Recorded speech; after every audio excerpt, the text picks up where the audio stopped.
Creed en sus profetas. Jueves 29 de agosto 2024. Marcos 2. Jesús sana a un paralítico. Cuando él entró otra vez en Capernaum después de algunos días, se oyó que estaba en casa. Muchos acudieron a él de manera que ya no cabían ni ante la puerta, y él les hablaba la palabra.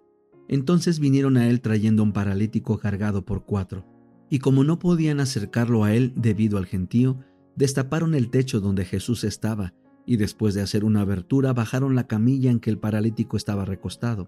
Y viendo Jesús la fe de ellos, dijo al paralítico: Hijo, tus pecados te son perdonados. Algunos de los escribas estaban sentados allí y razonaban en sus corazones: ¿por qué habla este así?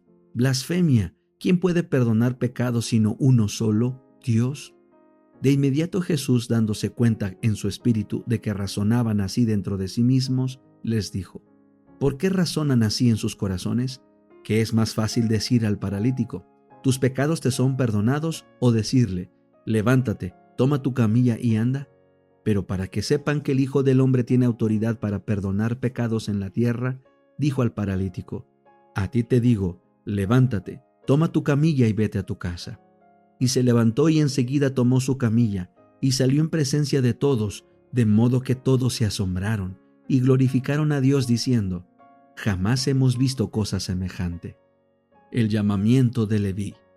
Jesús salió otra vez junto al mar, y toda la gente venía a él y él les enseñaba. Y pasando, vio a Leví, hijo de Alfeo, sentado en el lugar de los tributos públicos, y le dijo: sígueme. Y levantándose, lo siguió. Sucedió que estando Jesús sentado a la mesa en casa de Leví, muchos publicanos y pecadores estaban también sentados a la mesa con Jesús y sus discípulos, porque eran muchos y lo habían seguido.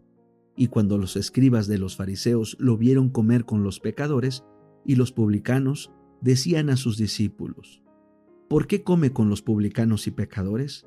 Al oírlo, Jesús les dijo: los sanos no tienen necesidad de médico, sino los que están enfermos. No he venido para llamar a justos, sino a pecadores. Pregunta sobre el ayuno.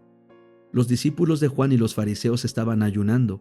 Fueron a Jesús y le dijeron: ¿por qué ayunan los discípulos de Juan y los discípulos de los fariseos, pero tus discípulos no ayunan? Jesús les dijo: ¿acaso pueden ayunar los que están de bodas mientras el novio está con ellos? Entre tanto que tienen al novio con ellos, no pueden ayunar, pero vendrán días cuando el novio les será quitado. Entonces en aquel día ayunarán. Nadie pone parche de tela nueva en vestido viejo. De otra manera el parche nuevo tira del viejo, y la rotura se hace peor.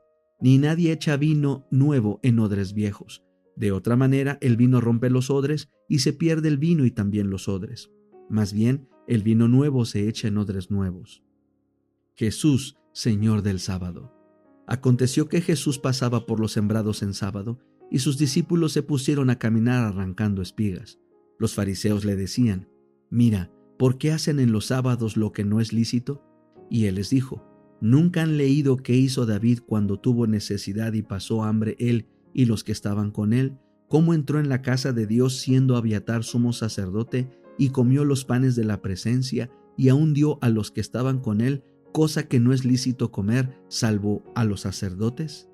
También les dijo: el sábado fue hecho para el hombre, y no el hombre para el sábado. Así que el Hijo del Hombre es Señor aún del sábado. El deseado de todas las gentes. Capítulo 58. Lázaro, ven fuera. Al demorar en venir a Lázaro, Jesús tenía un propósito de misericordia para con los que no le habían recibido. Tardó a fin de que al resucitar a Lázaro pudiese dar a su pueblo obstinado e incrédulo otra evidencia de que él era de veras la resurrección y la vida. Le costaba renunciar a toda esperanza con respecto a su pueblo, las pobres y extraviadas ovejas de la casa de Israel.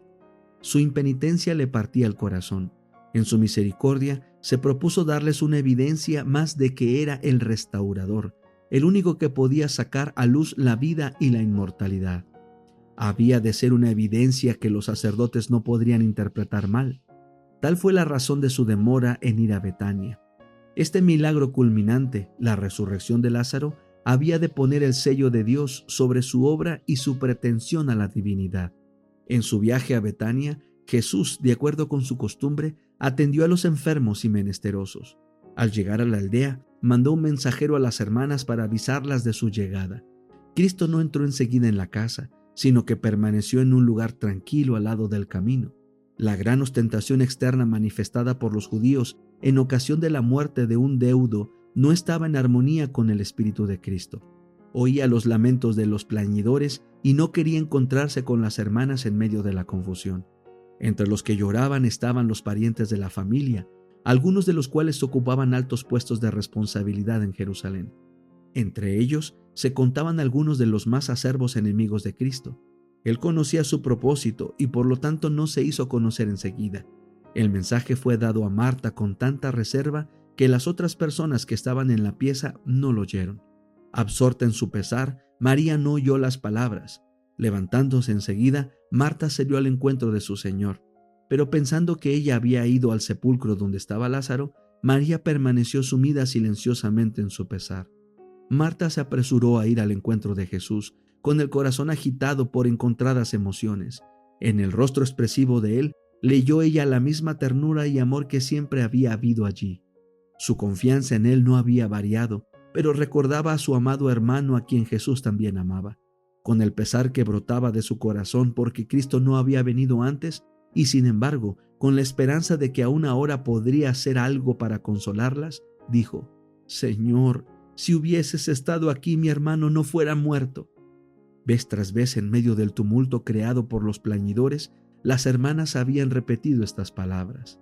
Con compasión humana y divina, Jesús miró el rostro entristecido y acongojado de Marta. Esta no tenía deseo de relatar lo sucedido. Todo estaba expresado por las palabras patéticas: «Señor, si hubieses estado aquí, mi hermano no fuera muerto». Pero mirando aquel rostro lleno de amor, añadió: «Mas también sé ahora que todo lo que pidieres de Dios te dará Dios». Jesús animó su fe diciendo: «Resucitará tu hermano». Su respuesta no estaba destinada a inspirar esperanza en un cambio inmediato. Dirigía el Señor los pensamientos de Marta más allá de la restauración actual de su hermano, y los fijaba en la resurrección de los justos. Lo hizo para que pudiese ver en la resurrección de Lázaro una garantía de la resurrección de todos los justos y la seguridad de que sucedería por el poder del Salvador. Marta contestó: «Yo sé que resucitará en la resurrección en el día postrero».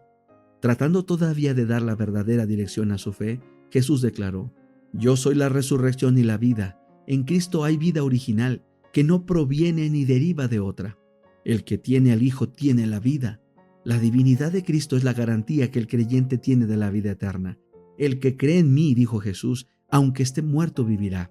Y todo aquel que vive y cree en mí no morirá eternamente». ¿Crees esto? Cristo miraba hacia adelante, a su segunda venida. Entonces los justos muertos serán resucitados incorruptibles y los justos vivos serán trasladados al cielo sin ver la muerte.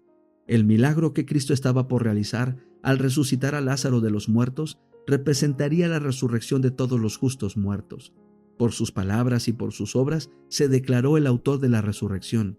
El que iba a morir pronto en la cruz estaba allí con las llaves de la muerte, vencedor del sepulcro, y aseveraba su derecho y poder para dar vida eterna.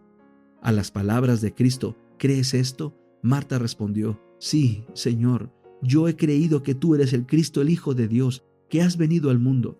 No comprendía en todo su significado las palabras dichas por Cristo, pero confesó su fe en su divinidad y su confianza de que Él podía hacer cuanto le agradase.